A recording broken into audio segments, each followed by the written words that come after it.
many airline companies have shifted from Dabolim to Mopa. And this trend is going.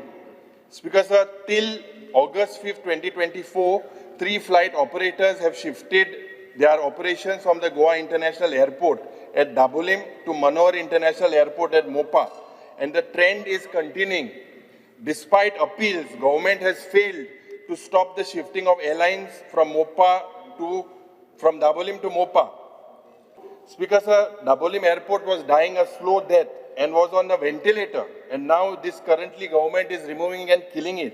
Speaker sir, what is surprising is LAQ 184 dated 24th March 2025. Maka jo ek LAQ dilan, Speaker sir, in a letter to the Chief Minister dated 26 September, the Minister for Civil Aviation, Jyotiraditya Scindia, has said, I'll read the paragraph. However, in order to retain flights from Dabolim, the Airport Authority of India has announced incentives for the airlines. Further, in view of communication, this ministry has sensitized the airlines about your concerns regarding shifting operations from Dabolim to Mopa. The government has provided an environment for growth of the civil aviation sector, but it does not interfere with operational plan of the airlines.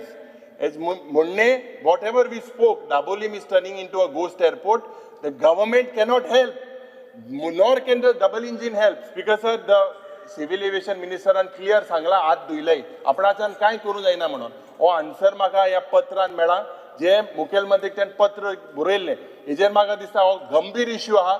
This seems to be a business model now that and Dabolim will surely become a ghost airport.